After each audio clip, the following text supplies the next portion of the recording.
Jadi kata-katanya digambarkan bahwa sesungguhnya sabat al-amali ini adalah kokoh di dalam amal, perbuatan setelah kokoh di dalam akidah dan dalam pemikiran. Seperti itu. Iya. Contoh, kalau kita lihat daripada sabat amali, ya, Masya Allah tabarakallah, lihat bagaimana terjadinya perang Badar. Semua sudah tahu bagaimana saat itu terjadi perang Badar, orang muslimin muslimat jumlahnya pada waktu itu subhanallah jauh dibandingkan orang kafir. Orang muslim saat itu 313 diperkirakan, lalu orang kafir itu sampai 1000. Dan bukan hanya itu, pasukan orang muslim itu perlengkapannya sangat sederhana. Bukan perlengkapan untuk perang. Tapi orang kafir yang sejumlah banyak itu perlengkapannya memang perlengkapan untuk perang. Lalu subhanallah dalam keadaan demikian, kalau melihat daripada lahirnya mungkin orang-orang mukmin saat itu bisa saja menyatakan, oh kita kan awalnya bukan untuk perang, tapi awalnya kita cuma untuk menghalangi kafilah saja Abu Sufyan. Coba lihat di dalam perjalanan sirah nabawiyah, ya. Namun yang jelas ingin disampaikan akhirnya apa yang terjadi? Rasulullah SAW sabat amali, iya, sabat amali. Jadi kokoh dalam amalannya. Apapun yang terjadi, situasinya sedahsyat apapun, Rasulullah SAW dan para sahabat sabat dalam pekerjaannya, dalam amalnya. Apa yang dilakukan tanpa ragu. Sampai Rasulullah berdoa, doanya dahsyat. Tapi ingat, ada doa dan plus ada usahanya. Walaupun Rasulullah kan melihat orang kafir begitu banyak, lalu Rasulullah berdoa dengan kata-kata yang luar biasa. Doanya itu sangat dahsyat sekali. Apa kata-katanya? Allahumma intahlak hadhil asabah lan tu'bad ba'dal yaum abadan. Ya Allah, andai kata pasukan ini kalah, ya Allah, andai kata pasukan ini kalah, demi Allah tidak ada lagi yang akan bisa menyembahmu di dunia ini. Karena apa? Ini pasukan akhirnya, ada Rasulullah di itu dan ada para sahabat di situ. Kenapa? Karena akan ditonton, akan dilihat oleh dunia kabarnya seperti apa. Maka peperangan pertama di zaman Rasulullah SAW adalah perang Badar. Rasulullah sampai doa, ya Allah, andai kata peperangan ini tidak dimenangkan oleh kami dan kami mendapatkan kekalahan, maka sulit rasanya di dunia ini ada yang akan bisa menyembahmu lagi. Itu doa yang sangat dahsyat sekali. Dan saat itu Rasulullah sambil berdoa, sorban yang disimpan di lehernya atau di pundaknya, sampai Rasulullah mengangkat tangannya sampai jatuh. Iya, mengangkat tangannya sampai jatuh. Subhanallah, ini gambarannya. Sampai akhirnya jatuh, dibawa oleh Abu Bakar As-Siddiq dan disebut atau disimpan lagi di leher Rasulullah atau di pundak Rasulullah sampai mengatakan mahlan ya Rasulullah qad istajaba du'auk. Iya. Dengan mengatakan kalimatnya mahlan atau kalimatnya tenang ya Rasul, pasti akan dikabulkan doa, pasti akan dikabulkan doa. Oleh siapa? Oleh Abu Bakar As-Siddiq dengan mengatakan kata-kata yang sangat luar biasa. Karena apa? Karena yakin Abu Bakar kalau doa Rasulullah itu apa? Akan dikabulkan. Iya. Lalu setelah itu Rasulullah SAW dalam keadaan doa, Masya Allah, ini ada kata-kata yang sangat indah dalam surah Ali Imran di 123. Apa jawabannya? Kata-kata indah, walaqad nasarakumullah bi badri wa antum azillah.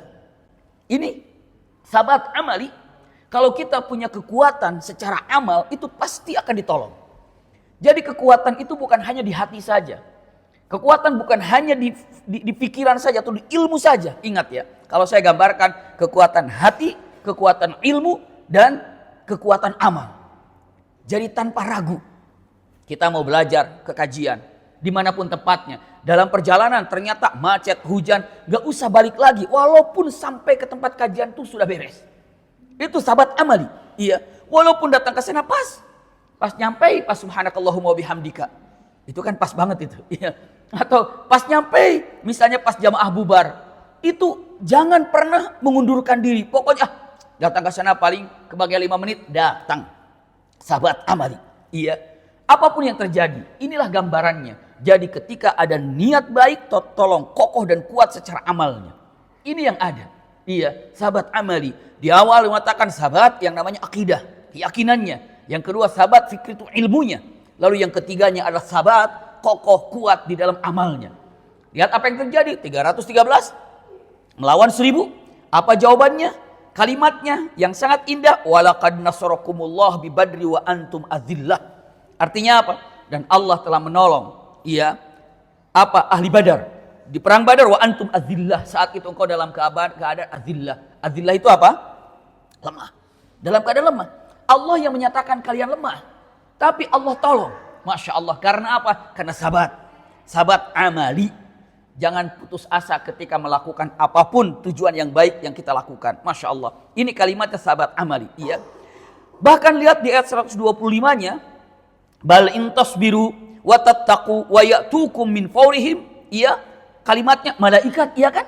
Musawwamin. Artinya apa? Malaikat yang diberikan. Masya Allah apa? Diberikan tanda. Ini kata-kata yang indah. Coba cek di ayat 125. Iya. Bala in tasbiru wa tattaqu. Ingatlah. Apabila anda bersabar dan bertakwa kepada Allah subhanahu wa ta'ala, wa ya'tukum min fawrihim, maka Allah akan datangkan. Masya Allah. Apa yang ditangkan kepada para pasukan Islam itu ternyata apa? Malaikat. Iya. Malaikat yang sangat luar biasa sekali. Ini gambaran yang sangat luar biasa yang disampaikan di dalam Al-Quranul Karim. Firman Allah subhanahu wa ta'ala sangat jelas sekali.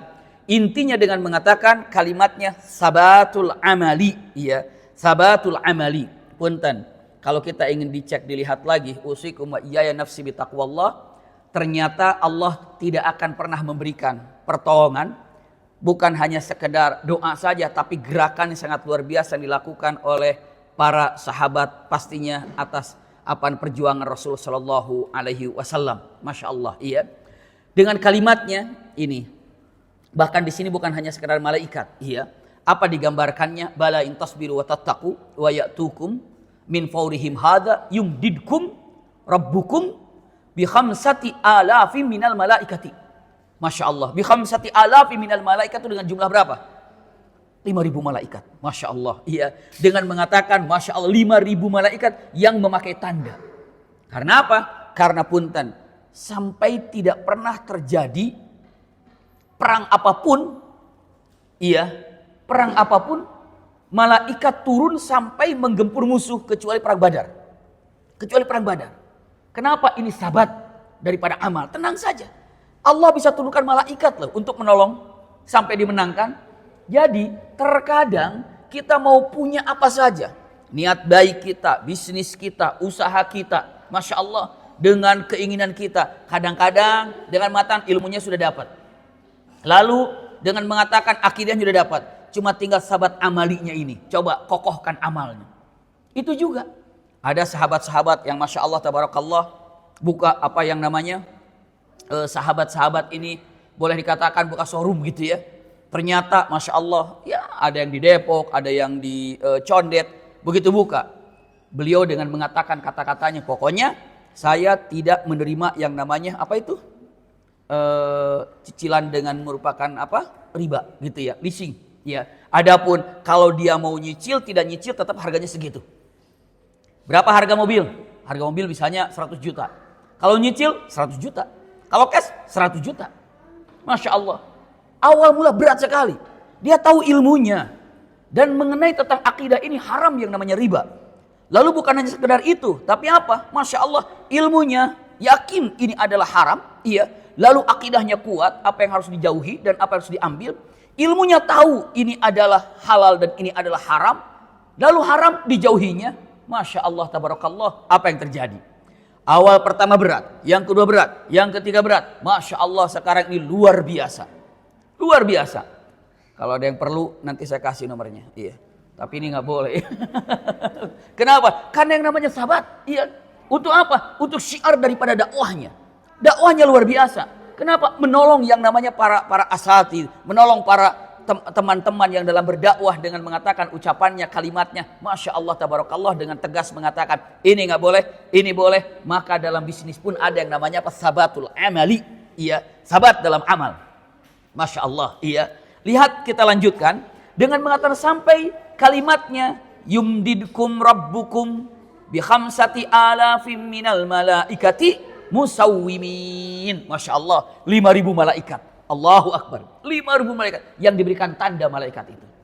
Dan tidak pernah ada terjadi peperangan. Di dunia manapun. Dan malaikat turun. Menggempur musuh. Kecuali waktu perang Badar. Yang lainnya tidak pernah ada terjadi demikian. Ya. Maling niupin angin. Ataupun apa namanya. Meniupkan atau menurunkan hujan. tidak pernah yang namanya langsung malaikat berperang. Subhanallah. Tidak pernah ada malaikat berperang kecuali dalam perang Badar. Masya Allah. Sampai itulah yang digambarkan oleh siapa? Oleh Rasul sallallahu alaihi wasallam ketika bertanya kepada malaikat Jibril, "Ya Jibril, ada berapa jumlah malaikat?" Jawabannya, "Banyak." Lalu mengatakan, "Yang paling tinggi derajatnya siapa?" Jawabannya adalah mereka yang ikut dalam perang Badar. Mereka yang ikut dalam perang Badar. Masya Allah. Itu adalah malaikat yang ikut dalam perang Badar punya tingkatan yang berbeda dengan malaikat-malaikat yang lainnya. Ini contoh dengan mengatakan ucapannya adalah punten simpan baik-baik, sabatul amali, jangan sampai goyah. Ini penting, sabat amali. Lalu yang keduanya, punten, ini penting juga untuk kita. Di dalam sabat amali ini, usikum wa iyaya nafsi bitaqwallah. Kadang-kadang gini, punten. Udah sahabat amali ini, tapi tergelincir. Tergelincir dengan apa? Dengan maksiat. Hati-hati. Berapa banyak orang tidak tahan dengan udah ilmunya dapat, akidahnya dapat, lagi praktek jalan, ternyata tersendat di jalan. Contoh apa? Contohnya ketika perang Uhud. Ketika perang Uhud, ini juga digambarkan dalam firman Allah Subhanahu wa taala, ya, dalam Ali Imran dari 155, iya. Ini gambaran yang sangat luar biasa. Kalimat yang sangat luar biasa di sini digambarkan dalam firman Allah Subhanahu wa taala. Kita tahu ya, ketika dalam perang apa itu? Uhud disimpan oleh Rasul sallallahu alaihi wasallam pemanah. Disimpan pemanah agar tidak turun. Ternyata pemanah ini turun. Dia tidak sabat. Sabat secara apa? Amali. Dia tahu ini perintah Rasul. Dia paham. Tapi dia turun. Apa penyebabnya? Nah itu dia. Kalimatnya minkum mayyuridu dunya wa minkum mayyuridul akhirah. Masya Allah. Rasulullah dengan mengatakan kalau tidak turun ayat ini, bahkan para sahabat kami tidak tahu. Ternyata ada di antara kami juga yang masih memikirkan tentang ghanimah. Atau yang namanya dunia. Itu gambarannya. Subhanallah. Ini ada kata-kata berarti dengan mengatakan sabat yang selanjutnya adalah sabat amali di dalam masalah punten jangan tergelincir dengan apa maksiat. Sedang berjalan perjalanan masih saja setan bisa menggelincirkan manusia. Sabat amali. Bisa jadi. Iya, bisa jadi. Orang bisa sedang melakukan kebaikan. Pokoknya hari ini saya harus sampai 1 juz. Besok 1 juz.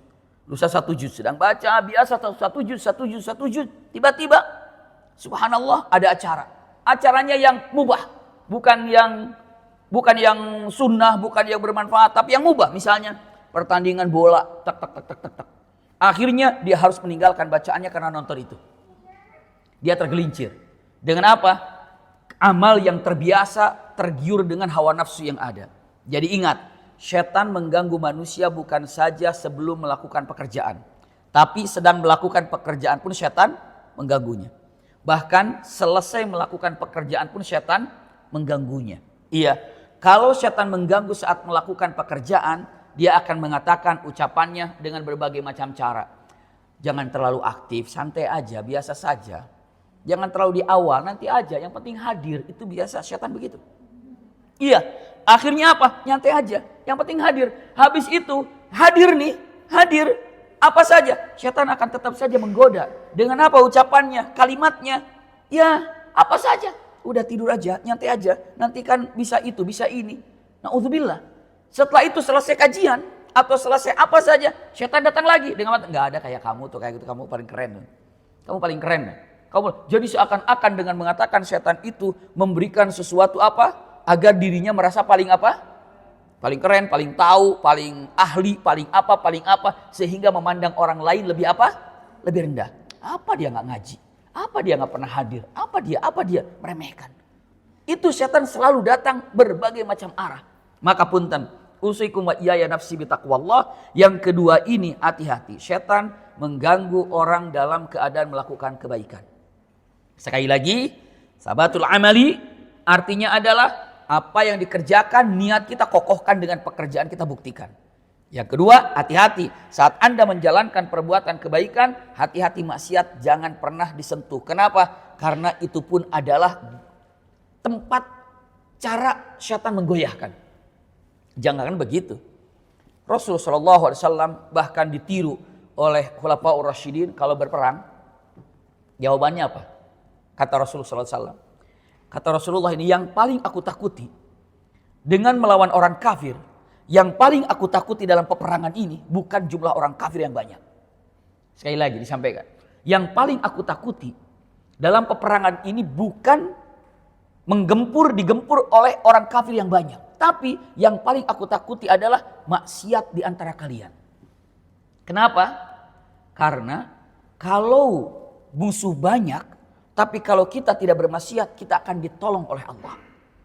Tapi kalau mereka musuhnya banyak, lalu kita sedikit, tapi kita maksiat, pasti yang dimenangkan oleh Allah itu yang jumlahnya banyak.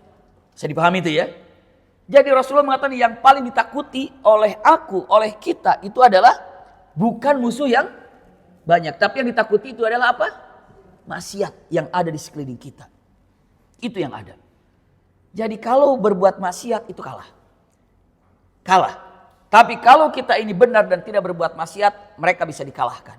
Berarti punten syaitan ini dalam apapun, bagaimana caranya ada maksiat di tempat itu, sehingga punten yang namanya kehancuran itu akan tiba. Maksiat itu bisa datang di mana saja. Di majelis ta'lim bisa ada maksiat? Bisa. Sedang haji bisa ada maksiat? Bisa. Lagi sholat bisa ada maksiat? Bisa. Di masjid bisa ada maksiat? Bisa. Kenapa? Tempat dimanapun syaitan bisa berpijak, itu maksiat mungkin bisa dilakukan di situ. Subhanallah. Jangan dikira di Masjidil Haram pada takut syaitannya. Siapa bilang? Di sana lebih dahsyat lagi. Subhanallah. Kenapa? Karena usikum wa iyaya nafsi bitaqwallah, dalam kalimatnya, ucapannya, tidak ada tempat di mana syaitan berpijak kecuali di situ maksiat bisa dikerjakan. Siapa? Ya mereka yang lalai di dalam mengokohkan daripada amal tadi, perbuatan tadi. Ya. Selanjutnya, sahabat amali kokoh dalam perbuatan, dalam pekerjaan, dalam amal. Lalu ingat lagi, kokoh dalam amal ini nomor poin 2-nya, jangan sampai tergelincir karena maksiat yang ada seperti yang terjadi di dalam perang apa? Uhud. Iya, padahal di perang Uhud itu Rasulullah ada. Tapi apa yang terjadi? Melakukan seperti itu. Iya, melakukan hal punten yang dilarang di dalam syariat, yakni tidak taat kepada Rasulullah Shallallahu Alaihi Wasallam. Perhatikan baik-baik saja ketika perang Uhud itu terjadi. Lanjutkan lagi. Sahabat amali ini, Masya Allah, iya, sahabat amali akan bisa sukses saat dirinya tidak tidak bergantung kepada seseorang. Kita bekerja, kita perang, kita melakukan sesuatu, tapi ingat, kita ini tidak boleh menggantungkan kepada siapa? Kepada makhluk, kepada siapapun. Hatta walaupun itu siapa? Rasul Shallallahu Alaihi Wasallam. Iya, walaupun itu adalah Rasul Shallallahu Alaihi Wasallam. Coba cek di 144. Gambarannya apa? Wa ma Muhammadun illa rasulun qad khalat min qabli rusul afa in mata aw qutilan qalabtum ala aqabikum wa may yanqalib ala aqibaihi fala yadurrullaha syai'an wa sayajzillahu syakirin. Ini kan punten, orang-orang para sahabat jangan sampai ketika berperang mengatakan tenanglah ada Rasulullah, pasti menang. Tenanglah ada Rasulullah. Jangan, punten, sahabat saja di dalam ayat ini dilarang untuk bersandar kepada siapa? Kepada Rasulullah. Jadi kalau seandainya berjuang, berperang di zaman itu, Masya Allah, sampai hari ini, jangan mengandalkan dalam pasukan siapapun di situ paling kokohnya, paling kuatnya. Tapi tetap sandarannya kepada siapa? Allah Subhanahu wa Ta'ala. Ya, jangan pernah dengan mengatakan di Palestina mengandalkan tentang ada Hamasnya, tenang ada itunya. Tidak. Tapi di situ adalah Allah Subhanahu wa Ta'ala yang ada. Masya Allah. Adapun Hamas ini adalah ataupun pasukan lainnya itu adalah bagian daripada Masya Allah perjuangan atau para pejuang yang ada di sana. Namun sandarannya itu pastikan bukan kepada makhluknya ataupun kepada ormasnya, tapi sandarannya adalah kepada Allah Subhanahu wa Ta'ala.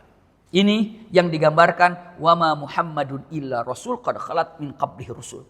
Jadi perang aja di zaman Rasulullah tidak ada sahabat yang menyandarkan dirinya kepada siapa? Rasulullah. Tapi sandarkan kepada Allah. Ini bagian daripada sahabat amali. Ulangi lagi ya. Setelah sahabat keyakinan, sahabat keilmuan, sabat dalam amal. Sabat dalam amal ini, Masya Allah, kerjakan.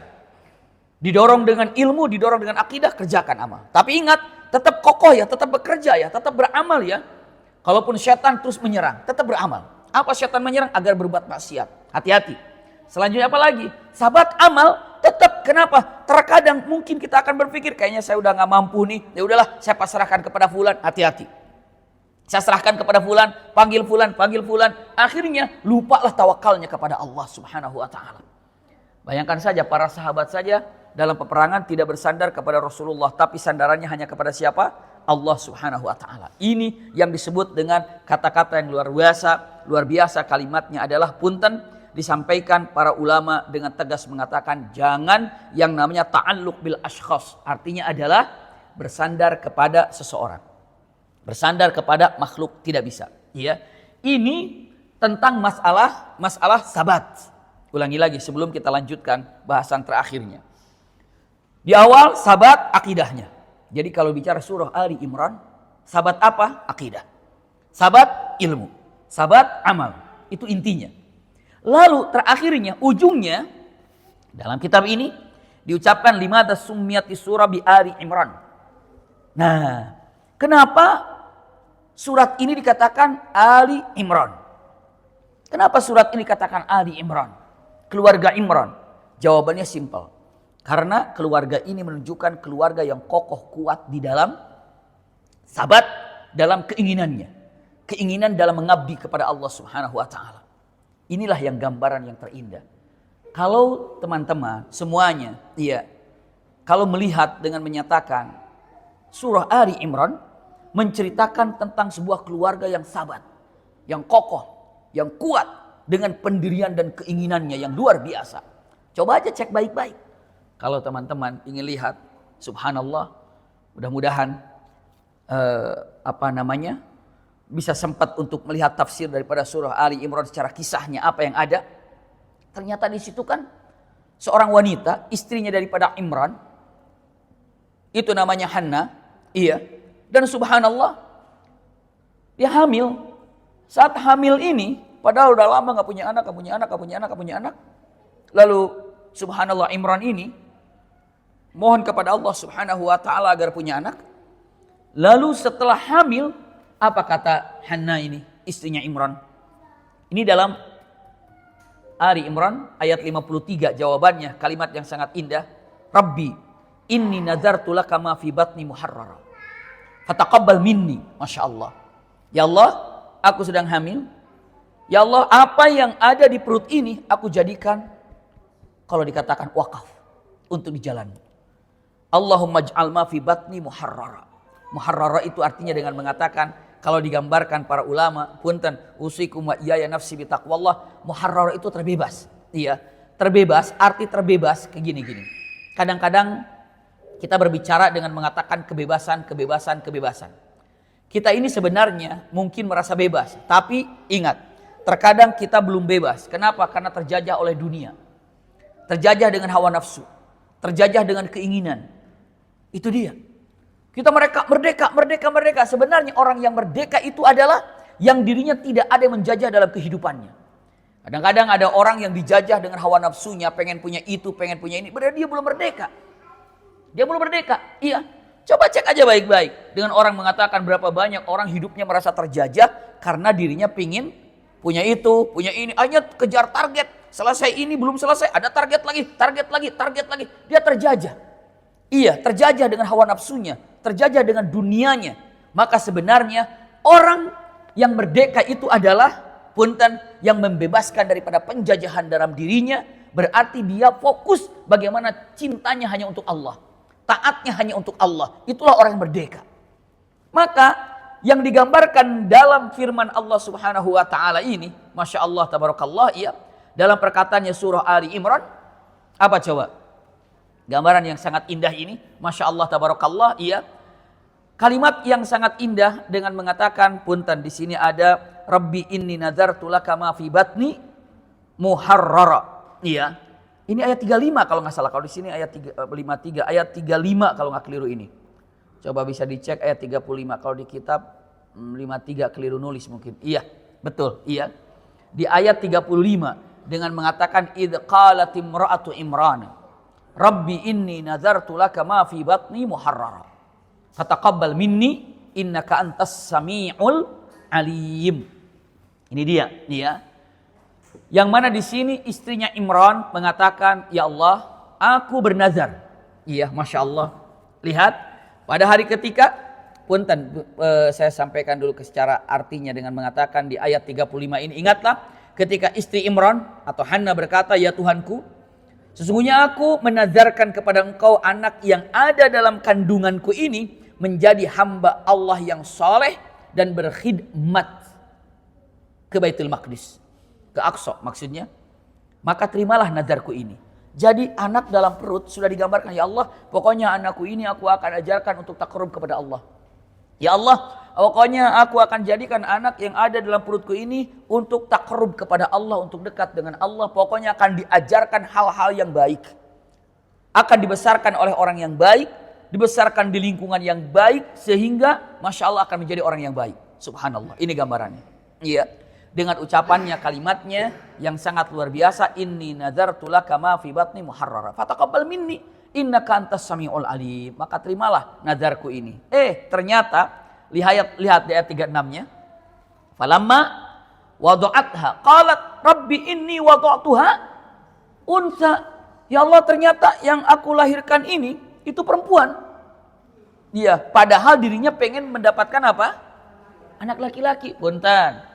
Apakah Maryam, ya istrinya Imran, Hannah, ketika melihat anaknya laki-laki, anaknya perempuan, lalu dia bilang gini, ya Allah, ternyata anakku perempuan gak jadi kalau itu. Kenapa? Kan tujuan ketika aku minta kepada Allah, tujuannya kalau itu adalah laki-laki. Tapi kenapa dijadikan perempuan gitu ya?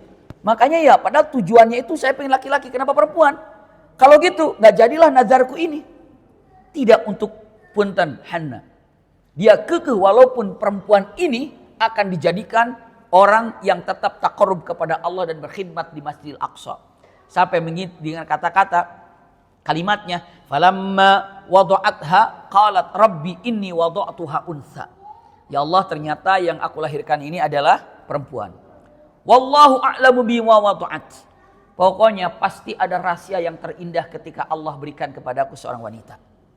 Ingat, semuanya, apapun yang kita inginkan, apapun yang kita dapatkan, subhanallah, belum tentu itu baik buat kita.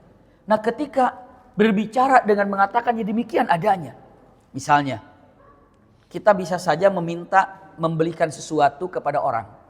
Misalnya kita meminta kepada anak kita, nak, tolong belikan air minum ya. Di mana? Ya, di warung-warung belikan air minum. Yang di botol ya? Iya. Kita kebayang ingin menyuruh kepada anak itu untuk membeli air yang di botol itu mungkin yang berapa mili? Yang seginilah kita ya, 1 jengkal gitu ya. Itu kebayang, tapi nggak dibilang. Cuma pikiran kita seakan-akan anak itu akan paham dengan apa yang kita tujukan. Nah, tolong beliin ya air minum ya. Yang botolan plastik ya? Iya. Tiba-tiba yang kebayang anak air minum yang galon itu. Dia datang galon. Kira-kira siapa yang salah di situ? Mungkin kalau kita katakan ini nggak jelas ini. Mama yang salah nggak ngomong berapa liter. Karena aku beli, bisa begitu. Tapi kalau untuk Allah tidak begitu. Allah itu maha tahu dari apa yang dipinta oleh kita. Jadi dengan matan ya Allah, inni nazartu laka ma fi batni muharrara. Ya Allah, aku ini nazar. Siapapun, apapun, misalnya anak yang di perutku ini, aku akan jadikan sebagai yang berkhidmat ke Baitul Maqdis, yang menjaga Baitul Maqdis.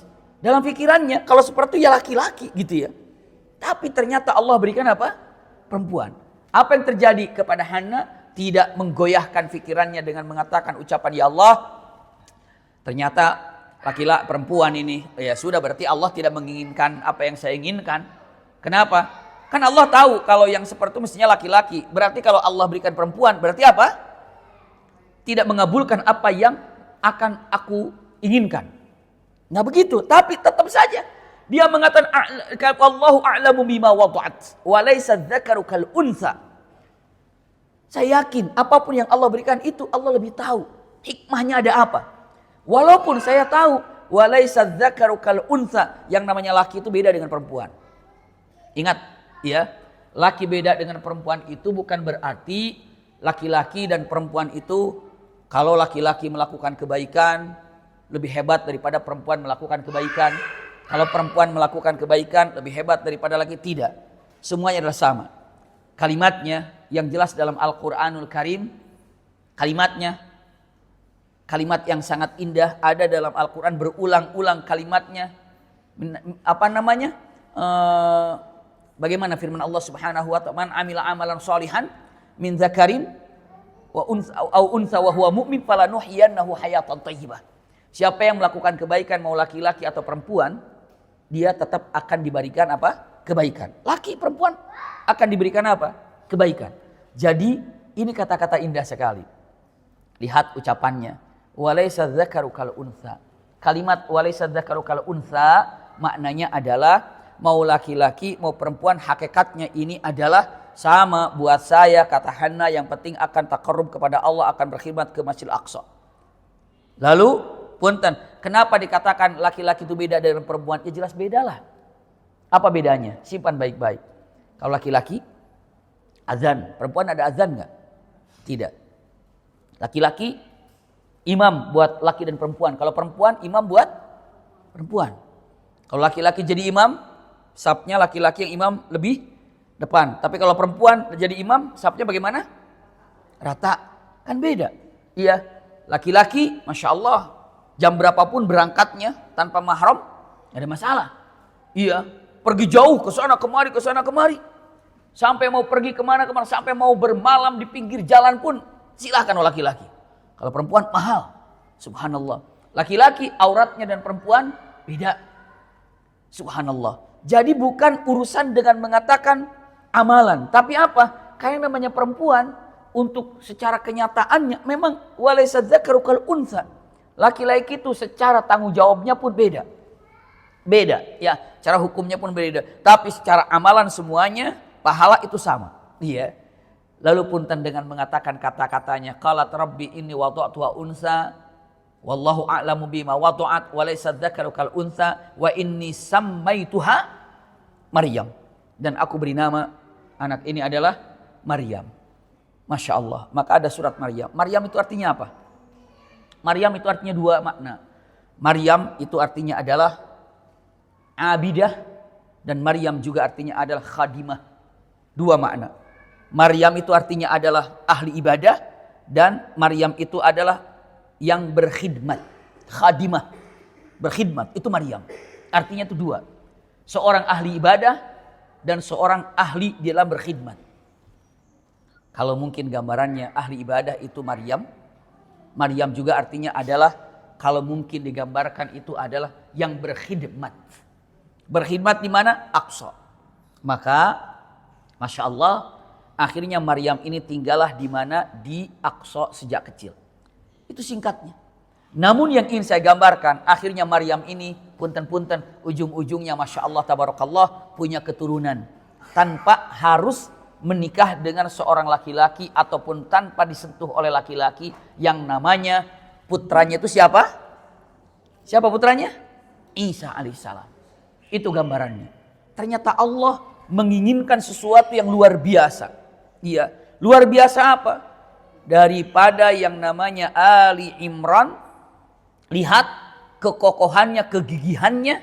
Daripada Hana begitu lahir seorang perempuan, yakni Maryam, kekeh tanpa merubah sistem daripada yang ada, niat yang ada, tetap yang namanya Maryam, Masya Allah, dijadikan sebagai ahli ibadah dan sebagai orang yang berkhidmat di Masjidil Aqsa. Dari situlah Allah ridha dan Allah jadikan dari Maryam ini seorang nabi, namanya siapa? Isa. Itu daripada sabat, kokoh. Masya Allah tabarakallah. Jadi kalau dibilang dengan mengatakan kenapa surat ini dibacakan di kalimatnya di keluarga Imran? Kenapa? Karena keluarga Imran ini menggambarkan apa? Sabat. Sabat daripada apa? Kekokohan dari apa yang telah diniatkan oleh dirinya. Masya Allah tabarakallah. Inilah yang namanya sabat. Ulangi lagi ya, untuk melihatnya dari awal sebagai bungkusnya. Ali Imran keluarga Imran. Apa isinya? Diperintahkan untuk sabat. Sabat apa? Kokoh, kuat, tidak goyah. Apa yang perlu dikuatkan? Akidah. Lalu apa yang perlu dikuatkan? Ilmu. Lalu apa yang perlu dikuatkan? Amal. Subhanallah. Ini 3 ini. Lalu setelah itu, ini kalau dirujuk lagi dari pelajaran-pelajaran yang dulu, itu kekuatannya 3. Selanjutnya, apa rahasia namanya surah Ali Imran? Karena keluarga menggambarkan kekokohan, kekuatan. Siapa? Hanna. Siapa itu Hanna? Istrinya daripada Imran. Masya Allah. Apa? Karena dia berniat agar anaknya akan dijadikan sebagai punten yang namanya penjaga, pengabdi ataupun menjaga Masjidil Aqsa gitu. Ternyata anaknya apa? Perempuan. Tanpa merubah daripada niat yang ada, tetap harus dijadikan. Lalu akhirnya Masya Allah tabarakallah, jadilah. Siapa? Maryam ini punya putra namanya Isa. Isa ini buah daripada sabat. Ulangi dia lagi ya. Isa alaihissalam ini adalah buah daripada sabat. Sabatnya siapa? Sabatnya dari neneknya dan kakeknya. Siapa? Kalau bahasanya menyatakan adalah ibunya dari ibu Maryam. Siapa ibunya Maryam? Hanna. Siapa bapaknya Maryam? Imran. Masya Allah. Masih keturunannya Nabiullah Harun alaihissalam. Jadi kalau digambarkan buah sabat yang ada itu adalah Isa alaihissalam. Masya Allah.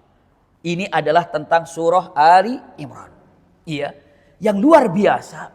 Kalau Quran itu ya. Antara surat dan surat itu mesti ada kaitannya. Ketika Allah menceritakan keluarga Imran. Dan ternyata di situ menceritakan tentang yang namanya siapa? Perempuan. Masya Allah tabarakallah. Iya kan di situ Hanna. Di situ Maryam. Langsung disambung oleh Allah subhanahu wa ta'ala. Surat apa? An-Nisa. Masya Allah. Iya. Karena apa? Kalau kita ngelihat ternyata iya ya. Ini kan surah Ali Imran. Keluarga Imran. Iya. Tapi yang diceritakan ini kekokohan wanita. Kadang-kadang. Punten-punten ya. Kalau misalnya Hanna mau mengatakan kepada Imran. Pak ternyata ini perempuan. Jangan lanjutin ya kita. Udah di rumah aja lah. Yang namanya perempuan bla bla, tidak. Tapi kokoh, enggak, ini harus tetap. Ini azar pada Allah, lanjutkan. Masya Allah. Akhirnya apa? Jadi.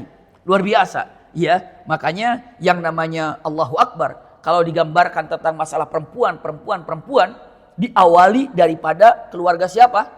Imran ini. Kalau daripada sabat, ya. Tapi sebelumnya ada seorang wanita yang sabat. Tapi ini perorangan. Siapa coba? Sampai wafat. Mempertahankan akidahnya. Siapa itu? Asia. Iya kan? Asia. Asia ini perorangan kalau ini. Iya, gagah. Menghadapi Fir'aun, dia kokoh dan kuat. Kalimatnya ini ada di dalam firman Allah subhanahu wa ta'ala. Siapa itu?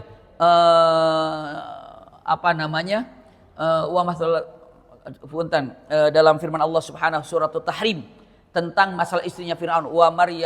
Sebelum wa Maryam ibnata Imran allati ahsanat farja, ada di atasnya mengatakan Daraballahu mathalan lil ladzina amanu imra'ata fir'auna id qalat rabbi ibnili 'indaka baitan fil jannah. Itu adalah diperumpamakan seorang wanita yang sabat, yang kokoh, membela iman dan Islamnya. Siapa itu istrinya?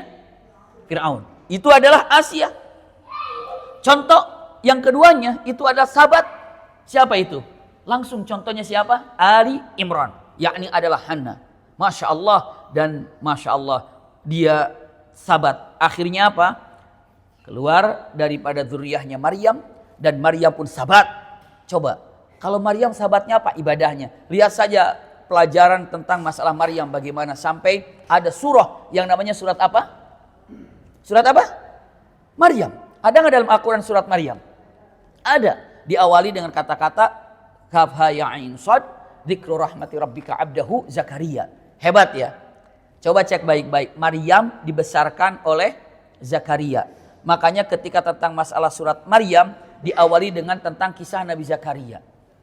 Ali Imran di situ kisahnya tentang siapa? Keluarga Imran, dan di situ juga besar tentang masalah cerita Zakaria. Peranannya penting sekali. Saya rasa cek kembali dalam Qisasul Quran yang mungkin pernah dibahas di Masjid Salman ini tentang Qisasul Quran. Iya. Kita lanjutkan lagi sedikit lagi untuk melihat sambungannya. Jadi yang sabat ini adalah ada Asia, lalu ada siapa lagi? Ada yang namanya Masya Allah. Yang kedua yang tadi gambarkan adalah siapa? Anna ataupun istrinya Imran. Setelah itu Allah gambarkan tanpa istilahnya tanpa panjang-panjang, langsung dikatakan surat An-Nisa. Masya Allah, An-Nisa. Ini kalau ibu bapak bertanya, teman-teman semuanya, ketika dikatakan An-Nisa, isinya An-Nisa itu apa di dalamnya?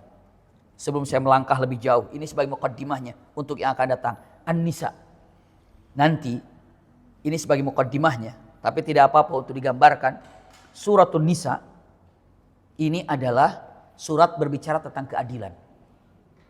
Ulangi lagi, iya. Maka, dalam surah An-Nisa, ini berbicara tentang keadilan. Ulangi lagi, kalau kita rujuk di belakang. Suratul Fatihah, intinya adalah mengesahkan Allah dalam ibadah dan dalam meminta iyyaka na'budu wa iyyaka nasta'in. Al-Baqarah intinya adalah inni ja'ilun fil ardi khalifah. Jadikan kalian pemimpin, atur bumi ini. Maka dikasih contoh. Lalu setelah Al-Baqarah surat apa? Ali Imran. Ali Imran sabat. Sabat dalam akidah, sabat dalam ilmu, sabat dalam amal. An-Nisa itu intinya adalah apa? Keadilan. Maka para ulama ketika melihat dalam surat An-Nisa itu berbicara tentang keadilan. Adil semuanya. Adil kepada orang agnia seperti apa? Adil kepada orang miskin seperti apa? Adil kepada diri sendiri seperti apa? Adil dalam keluarga bagaimana? Maka para ulama banyak menyebutkan suratun Nisa ini dengan sebutan suratul adalah. Surat apa? Keadilan. Karena berbicara tentang keadilan, namun kita tidak bosan untuk melihatnya karena gayanya berbeda. Berbuat adil. Maka kalau ingin melihat tentang ayat-ayat keadilan seperti apa, ini adalah suratun Nisa. Masya Allah. Lalu pertanyaannya, mungkin ada teman-teman bertanya, kenapa ya suratun Nisa? Iya, surat keadilan, kenapa surat adil dikatakan suratun Nisa? Kenapa nggak disebut surat apa? Surat adalah aja, surat keadilan. Tapi disebutkan surat apa? Perempuan. Masya Allah, dijawab oleh para ulama. Indah sekali jawabannya. Ulangi lagi ya. Suratun Nisa membicarakan tentang apa? Keadilan. Kenapa surat keadilan dikatakan suratun Nisa? Jawabannya. Punten, jawabannya mulai dari pertanyaan. Biasanya yang memerlukan keadilan itu orang kaya apa orang miskin? Orang kaya apa orang miskin kira-kira? Perlu keadilan itu. Iya. Dua-duanya pasti. Tapi rata-rata yang tidak mendapatkan keadilan itu yang kaya apa yang miskin? Kenapa yang kaya? Karena bisa bayar. Biasanya yang tidak mendapatkan keadilan yang punya jabatan atau yang tidak punya jabatan. Yang tidak punya jabatan tidak mendapatkan keadilan. Tambah lagi, biasanya yang tidak mendapatkan keadilan itu yang kuat apa yang lemah? Yang lemah, itu kan ceritanya ya. Masya Allah. Suratun Nisa. Surat tentang keadilan. Kenapa dinamakan Suratun Nisa? Allah ingin menegaskan kepada kita kalimatnya. Anda ingin berbuat adil, berbuat adillah kepada makhluk yang ada di sampingmu, yakni adalah perempuan. Iya, berbuat adillah kepada orang yang di sampingmu. Karena apa? Punten, secara aghlabiyah itu adalah lemah di laki-laki. Karena apa? Laki-laki ar-rijalu qawwamuna 'alan nisa. Bukan berkuasa atas perempuan, bukan. Tapi apa? Yang namanya laki-laki beda kan dengan perempuan. Oleh sadzakaru kal unsa tadi. Iya, jadi punten dengan kenyataannya seakan-akan kalimatnya, hai laki-laki, lindungi perempuan karena itu lemah. Berbuat adillah kepadanya. Jaga dia, cintai dia, dekap dia. Yang perlu Anda berikan keadilan itu adalah wanita yang ada di sampingmu. Siapa di situ maksudnya? Istrimu. Maka dikatakan suratun Nisa. Jadi namanya surat An-Nisa. Ini adalah bukan untuk memojokkan wanita. Tapi untuk mengangkat derajat wanita agar dijaga bukan hanya sekedar dijaga, tapi apa? Disayangi, bukan hanya sekedar disayangi, tapi dibimbing, dibina. Itulah kalimatnya. Kenapa? An-Nisa. Berbicara tentang keadilan. Anda coba ingin menjadikan keadilan, sudah bisa tenang belum? Damai belum dengan keluargamu? Kenapa? Karena sebenarnya keadilan terjadi dalam rumah tangga. Kalau merasa adil dalam rumah tangga, aman rumah tangga itu. Aman rumah tangga. Maka dalam suratul Nisa, Masya Allah, berbicara juga tentang masalah apa? Suami istri. Seakan-akan dengan mengatakan kata-katanya, bicara keadilan. Mungkin jawabannya, jangan dulu ngelangkah bicara keadilan kesana kemari. Istrimu sudah berbuat adil belum dengan istrimu? Kalimatnya, istri yang diadil itu harus seperti apa? Orang mengira kita harus adil itu, laki-laki harus adil itu kepada seorang laki-laki yang memiliki istri lebih daripada satu. Iya. Padahal istri satu pun harus punya keadilan. Adil. Kenapa? Karena dalam hadis Rasulullah SAW, inna li rabbika alaika haqqan, iya, wali nafsika alaika haqqan, wali ahlika alaika haqqan. Gitu kan? Wali artinya apa? Wali ahlika alaika haqqan. Ada lagi dengan matan wali nafsika alaika haqqan. Artinya bahwa Allah ada haknya, maka serahkan hak Allah itu kepada Allah. Lalu dengan mengatakan itu berbuat adil. Lalu kepada istrimu, nah itu tidak mengatakan wali ahlika alaika haqqan, artinya dan untuk keluargamu ada haknya, maka serahkan hakmu untuk keluargamu. Masya Allah. Jangan pernah tidak bisa berbuat adil. Dengan siapa? Dengan istri yang kita miliki. Usikum wa iyaya nafsi bitaqwallah. Jadi kalau mengira dengan mengatakan adil itu bagi seorang memiliki lebih daripada satu, tidak. Satu pun harus adil. Masya Allah. Satu pun harus adil. Boro-boro yang lainnya satu aja nggak bisa adil, apalagi yang lainnya. Itu gambarannya. Orang mengira adil itu harus lebih. Tidak, satu pun harus adil. Contoh keadilan nomor satu ini, Masya Allah. Baik itu secara ibadah untuk akhirat ataupun dunia. Misalnya, punten bahasanya. Waduh, saya udah lancar baca Qur'annya. Istri saya belum bisa nih, nggak adil itu. Ar-rijal qawwamuna 'alal, tarik agar bisa baca. Itu para ulama sampai ke sana. Menerjemahkan keadilan itu di sana. Masya Allah. Dengan mengatakan, aduh istri saya ini tahajudnya rajin ini, duhanya rajin, saum Senin Kamisnya rajin ini. Waduh kayaknya jomplang nih, gak seimbang nih, saya harus ikut dia, adil. Masya Allah. Jangan kepada yang buruk-buruknya. Aduh suami saya tidur terus ini, saya harus adil, tidur terus. Gak bisa. Bukan begitu. Tapi keadilannya ini kira-kira apa yang bisa diambilnya, itu adilnya naik seperti itu. Jadi seakan-akan orang mengatakan kalimatnya adil itu dengan mengatakan bagaimana, tidak. Anda lihat bagaimana keadaannya. Masya Allah, dia di atas kita, kita naikin. Kita di atas dia kita naikin. Begitu gambarannya. Maka itulah saling dengan mengatakan fastabiqul khairat itu di sana. Berlomba-lomba dalam kebaikan bukan dengan orang lain, tapi berlomba-lomba kebaikan dengan siapa? Dengan istri, dengan suami, itu berlomba-lomba kebaikan. Itu gambarannya. Orang mengira berlomba-lomba kebaikan itu dengan teman, dengan sahabat. Iya, tapi sudahkah berlomba-lomba kebaikan dengan istri sendiri, dengan suami sendiri, dengan anak sendiri, dengan mengatakan, Bunda hafalannya sudah nambah berapa? Alhamdulillah nambahnya saya sekarang Alhamdulillah udah nambah 2 lembar. Masya Allah, saya harus nambah ini. Masya Allah, itu adalah fastabiqul khairat. Iya, jadi adanya pasangan itu bukan untuk untuk saling justru adanya pasangan itu untuk saling melengkapi daripada amalan soleh, untuk saling punya target masing-masing. Itulah ketika beberapa ulama mengatakan makna keadilan itu bukan hanya sekedar begini dan begitu seperti tadi sampaikan, tapi keadilan ini sampai kita harus bisa menyeimbangkan seperti apa yang ada.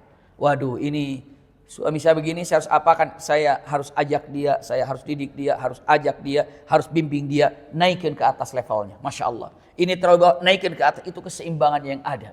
Masya Allah. Kenapa? Karena untuk Allah ada haknya, untuk keluarga ada haknya, dan untuk anak ada haknya, suami ada haknya, istri ada haknya, untuk diri sendiri pun ada haknya. Kan pernah terjadi. Siapa itu? Sahabat Rasulullah SAW. Kalau tidak kira Abu Dzar Al-Ghifari, itu subhanallah tiap harinya itu di mana?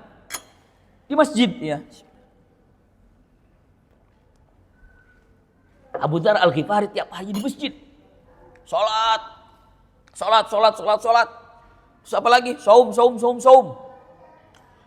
Lalu subhanallah istrinya tidak terperhatikan. Lalu apa yang terjadi? Salman Al-Farisi datang ke rumahnya. Assalamualaikum. Didapatinya Salman Al-Farisi melihat istrinya Abu Dzar Al-Ghifari. Punten, saat itu digambarkan belum ada turun ayat apa? Hijab. Belum diperintahkan untuk yudnina alaihinna min jalabibihinna. Maka dilihatnya ia hanya berpakaian sopan, tapi punten, pakaian lusuh atau pakaiannya tidak bagus. Bahkan gimana sih? Bedalah kalau seandainya orang terawat dengan tidak terawat. Maka ditanya dengan mengatakan kalimat yang diucapkan oleh siapa? Oleh Salman Al-Farisi. Mabik, apa yang terjadi kepadamu? Apa yang telah menimpamu? Jawabannya, wahai Salman. Salman itu dipersaudarakan oleh Rasulullah dengan Abu Dzar Al-Ghifari. Kalimatnya, wahai Salman, saudaramu itu, dia itu udah gak pernah menyentuh dunia. Gak pernah menyentuh aku. Gak pernah menyentuh pasar. Gak pernah menyentuh keluarga. Yang ada adalah masjid, masjid, masjid. Yang ada adalah i'tikaf, i'tikaf, i'tikaf. Yang ada adalah saum, saum, saum. Subhanallah. Apa yang dilakukannya? Masya Allah, tabarakallah. Yang dilakukan oleh Salman Al-Farisi. Begitukah saudaraku? Iya. Datang. Ucapannya dengan kalimatnya. Digambarkannya. Masya Allah. Wahai Abu Dzar, pulang. Pulang. Kenapa? Pulang dulu. Aku mau bertamu. Ya udah bertamu aja. Enggak, saya pengen dengan kamu. Hanya pulang. Setelah itu duduk di situ. Baru duduk saja. Salman Al-Farisi mengatakan, Abu Dzar, nggak ada makanan apa? Nggak ada makanan apa? Abu Dzar menjawab mengatakan, ada. Yang mana? Ya cobalah masak buat aku. Dimasakin. Tapi dia sudah ngelihat ke atas, lihat suasana, lihat situasi. Ingin apa? Ingin kembali ke masjid. Untuk apa? I'tikaf. Akhirnya dia mengatakan, tunggu, nanti aja kita ke masjid pas waktu sholat. Malam, sholat, kembali lagi. Begitu tidur di rumahnya, Abu Dzar ingin ke masjid lagi. Lalu kata siapa? Punten, kata Salman Al-Farisi mengatakan, jangan, tunggu dulu di sini. Tidur dulu, tidur. Baru sebentar bangun. Kata Abu Dzar, tidur kamu. Iya, kata Salman tidur. Abu Dzar tidur lagi. Baru mungkin jam 11 udah bangun lagi. Tidur, kata Salman. Tidur lagi. Subhanallah. Lalu akhirnya jam 1 bangun, tidur, kata Salman. Jam 3 bangun, sekarang baru. Ayo kita ke masjid, bareng untuk qiyamul lail. Lalu Abu Dzar mengatakan kalimatnya, kamu melarang saya. Awal mulanya lagi puasa, pas pagi-pagi, tapi disuruh berbuka. Oleh siapa? Oleh Salman, buka. Setelah karena masak. Setelah itu apa? Mau i'tikaf dari awal, suruh balik. Mau pergi, tetap dijaga. Dia katakan, kamu melarang aku begini untuk apa? Subhanallah. Jawaban kata-kata yang sangat luar biasa. Nah inilah. Qala Rasulullah sallallahu alaihi wasallam, Rasulullah bersabda, "Inna li rabbika 'alaika haqqan." Sesungguhnya untuk Allah ada haknya. Untuk keluarga ada haknya. Lalu untuk dirimu ada haknya. Jasad baru istirahat. Keluargamu harus dilayani. Lalu apa lagi? Lalu Allah, ya Anda ibadah kepadanya. Tapi ingat, jangan sampai hak Allah diserahkan kepada keluarga, hak keluarga diserahkan kepada Allah. Iya, hak sendiri diserahkan kepada siapa? Maka ada waktu istirahat, ada waktu untuk keluarga, dan juga ada waktu untuk ibadah. Maka punten, saya selalu menyampaikan kepada seluruhnya, tidak ada alasan yang namanya orang sibuk dalam berdakwah atau sibuk dalam belajar sehingga anak tidak tidak terawasi. Itu tidak ada alasan dalam syariat. Dengan mengatakan, saya tidak sempat untuk ngurus istri, ngurus anak. Kenapa? Karena saya sibuk dakwah. Bukan Islam mengajarkan itu. Saya sibuk belajar sehingga saya tidak bisa ngurus suami, tidak bisa ngurus istri, tidak ngurus anak. Kenapa? Karena saya sibuk belajar. Bukan Islam yang mengajarkan itu. Saya sibuk mencari nafkah, kan mencari nafkah itu wajib. Bukan Islam yang mengajarkan itu. Islam itu tidak mengajarkan kesibukan sehingga melalaikan keluarga. Itu gambarannya. Jadi kalau mengatakan kenapa anakmu tidak akrab denganmu? Jawabannya karena saya sibuk di luar. Maklumlah saya dakwah. Bukan Islam mengajarkan itu. Saya akan sibuk belajar di luar sehingga saya dengan anak saya kurang akrab. Bukan Islam yang mengajarkan itu. Islam itu tidak mengajarkan demikian. Karena apa? Karena Allah ada haknya, keluarga ada haknya, dan jiwamu dan dirimu ada haknya. Ini gambarannya. Punten, adil itu begitu. Masya Allah. Dan ini ceritakan dalam surat An-Nisa.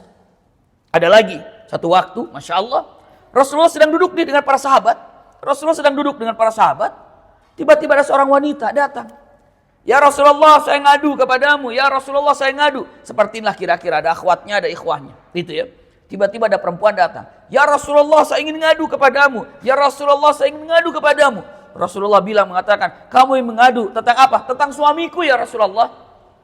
Siapa suamimu? Sofwan bin Mu'attil. Sofwannya ada di situ. Iya. Sofwan terdiam. Kenapa? Suara istrinya menyatakan itu. Silakan kamu ceritakan apa aduanmu. Ya Rasulullah, Sofwan ini suamiku. Kalau saya sedang sholat sunnah, dia ini gak segan-segan narik saya dan menyuruh saya batal. Sofwan tidak pernah mengajarkan dan tidak pernah mengizinkan saya sholat sunnah. Wahai Rasulullah. Kata para sahabat mengatakan, apaan itu suami apa? Melarang istrinya sholat sunnah. Ini suaminya apaan ini? Semua sudah tatapan sinis sama Sofwan. Sofwan bin Mu'attil, iya. Lalu mengatakan ucapannya. Yang kedua, ya Rasulullah, iya. Suami saya nggak pernah mengizinkan saya untuk puasa sunnah. Bahkan dipaksa untuk buka. Semua, ini kacau Sofwan ini. Ada yang ketiga apa? Ini punten. Yang ketiga, Sofwan nggak pernah sholat subuh kecuali matahari sudah terbit. Matahari sudah terbit, baru sholat subuh. Terdiam. Itulah suamiku ya Rasulullah. Rasulullah tanya, silahkan duduk. Mana Sofwan? Saya Rasulullah. Benar apa dikatakan istrimu? Depan orang banyak. Iya ya Rasulullah. Kenapa kamu larang istrimu sholat sunnah? Ya Rasulullah, maaf. Istri saya kalau sholat sunnah, rakaat pertama itu Al-Baqarah, Ali Imran, iya, lanjut An-Nisa, sehingga saya kalau dia udah sholat sunnah, udah saya nggak bisa ngapa-ngapain. Kenapa? Nikmat dengan sholatnya. Apa kalau seperti itu sholat sunnah ya Rasulullah? Makanya saya suruh batal. Bahkan saya tarik sejadahnya, bahkan saya batalin. Kenapa? Bukankah melayani suami lebih wajib daripada sunnah ya Rasulullah? Rasulullah, benar. Kamu salah, wahai fulana. Diam istrinya. Ya iyalah. Ibu jangan sholat sunnah pakai surat Al-Baqarah ya. Nggak bakalan, orang nggak hafal. Ya gimana lagi sholat sunnah. Nggak bakalan surat An-Nisa, orang nggak hafal. Al-Baqarah, langsung Ali Imran, langsung An-Nisa. Gimana? Hafal lebih maki ujungnya, alhamdulillah. Yang penting jangan panjang-panjang. Lihat suaminya. Tapi kalau suaminya lagi perlu hajat ya silakan. Tapi kalau misalnya lagi ada hajat, perlu sesuatu atau ada suami, sunnah dapat tapi hak untuk suami diberikan. Katanya kamu melarang istrimu puasa sunnah. Iya ya Rasulullah. Kenapa? Ya Rasulullah dia tuh puasa sunnah. Saya kan laki-laki normal. Saya kan pengen lah ada sesuatu tiba-tiba ada hasrat. Begitu saya ajak, maaf mas puasa gitu. Mas lagi. Maaf, saya lagi puasa. Nggak bisa. Lalu apa? Makanya saya suruh batal. Disitulah hadis Rasulullah keluar. Apabila seorang wanita mau puasa sunnah lalu suaminya ada, izin dulu. Izin. Itu dari asbabul wurudnya itu daripada apa? Sofwan bin Mu'attil ini. Lihat tentang keadilan itu luar biasa. Izin dulu. Itu keluar hadis itu gara-gara hadis ini. Lalu yang ketiga, Sofwan, bukankah kamu ini disampaikan oleh istrimu sholat kamu ini selalu kalau sudah terbit matahari? Apa kata Sofwan? Betul ya Rasulullah. Kenapa? Cerita, ya Rasulullah. Saya ini dari keluarga warisan. Kabirun an kabir. Artinya apa? Dari nenek moyang kami. Itu gak bisa dirubah. Kami kalau udah tidur. Dia apa-apain gak bangun-bangun saya. Kecuali kalau matahari terbit itu udah bangun. Itu dari ayah saya, dari kakek saya, nenek moyang saya. Terus semuanya begitu. Ingat-ingat ya teman-teman, ingat. Jangan jadikan alasan ini. Sofwan juga. Bukan, Anda bukan Sofwan. Iya. Nah ini emang ada begitu bunda, ayahanda, ikhwah, teman-teman. Ada begitu. Lihat dalam hadisnya. Maka ya Rasulullah, saya itu tidak bisa dirubahnya. Saya walaupun sholat tidurnya diawalkan tetap aja bangun segitu. Jadi kalau belum jam segitu saya nggak bisa bangun. Tapi ya Rasulullah walaupun itu saya langsung sholat dan itu tidak bisa. Kalau tidak percaya Rasulullah tanya kepada semua yang hadir. Kabilah kami ini. ayah kami, kabilah kami, nenek kami, moyang kami. Itu kebiasaan kami begitu dan tidak bisa dirubah sampai hari ini ya Rasulullah. Lalu kata Rasulullah mengatakan, ya sudah kalau gitu. Kapan bangun? Sholat. Kapan bangun? Sholat. Ini satu-satunya rukhsah yang diberikan kepada Sofwan bin Mu'attil. Maka apa yang terjadi?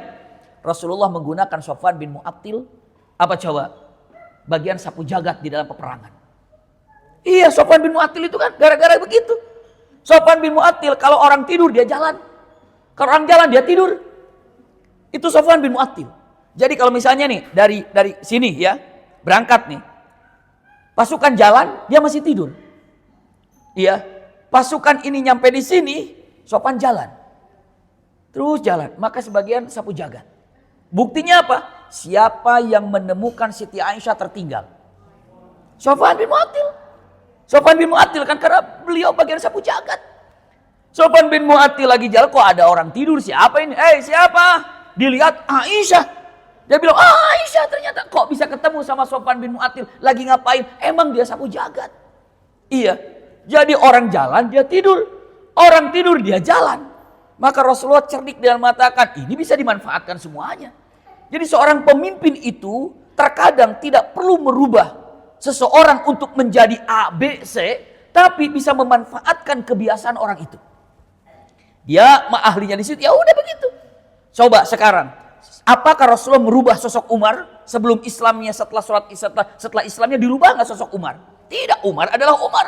Hanya bedanya karakternya, ini adalah kaul daripada kalimat ataupun dua kalimat syahadat. Kalau sebelum ini tidak ada dua kalimat syahadat. Tapi kekokohannya, gagahnya, garangnya, ya Umar tetap Umar. Utsman, ya Utsman tetap Utsman. Tapi tidak pernah merubah suasana yang ada. Maka selalu saya sampaikan. 4 karakter ini, contoh saja ya, ini sebagai penutupnya, ikhtitamnya di dalam perjalanan hari ini. Abu Bakar, Umar, Utsman, Ali radhiyallahu anhum jami'an. Mereka memiliki surga yang tinggi, tapi ada tapinya. Apakah masing-masing ini cara meraih surganya dengan karakter yang sama atau berbeda-beda? Beda-beda. Abu Bakar menjadi ahli jannah dengan sifat Abu Bakarnya. Apakah Umar bin Khattab mengatakan, saya ingin menjadi ahli surga, harus ngikutin gaya Abu Bakar. Sehingga sifatnya sifat Abu Bakar. Tidak, sifat Umar. Dan bisa meraih surga juga. Al-A'la juga. Utsman bin Affan ketika ingin meraih surga, tidak harus gaya Abu Bakar, gaya Umar. Gaya Utsman. Itulah Utsman menjadi ahli surga karena Utsmannya itu. Radhiyallahu an. Ali pun demikian. Tidak mengatakan, waduh saya ingin menjadi ahli surga kayaknya nggak bisa ini. Kalau Abu Bakar, seperti Umar, seperti Utsman. Tapi bisa menjadi ahli surga dengan gaya Ali bin Abi Thalib. Maknanya apa? Siapapun kita bisa meraih surga dengan kekayaan dan kebiasaan kita. Kita pedagang, jadi ahli surga dengan dagangan kita. Ya, kita misalnya sebagai dokter, jadilah raih surga dengan gelar dokter itu. Kita sebagai apa? Karyawan, jadikan ahli surga dengan punten sebagai karyawan itu. Kita sebagai apa? Maka di situ Al-Quran mengatakan kullu ya'mal ala syakilati. Tapi yang ingin saya gambarkan sekali lagi, ternyata Masya Allah tabarakallah, untuk Allah ada haknya, untuk keluarga ada haknya. Ibu sebagai atau akhwat sebagai istri ada haknya untuk suami. Suami ada haknya untuk istri. Orang tua ada haknya untuk anak. Dan ada haknya untuk Allah dan ada haknya untuk keluarga. Maka ini adalah kalimatnya Rasulullah mengatakan wa'ti kulli haqqin dzi haqqah. Artinya berikanlah hak itu kepada yang berhaknya untuk mendapatkannya. Ini adalah gambaran singkat atau sebagai muqaddimah yang akan datang suratun Nisa. Suratun Nisa ini bercerita tentang apa tadi? Keadilan. Iya. Kenapa tidak dikatakan suratul adalah? Jawabannya karena apa? Masya Allah, karena perempuan ini adalah punten orang yang di samping kita yang sangat membutuhkan keadilan dari kita sebagai laki-laki. Ini singkatnya. Mudah-mudahan apa yang disampaikan ada manfaatnya. InsyaAllah kehadiran kita semoga makjur si Allah subhanahu wa ta'ala. Yang akan datang kita masuk dalam suratun Nisa. Masya Allah.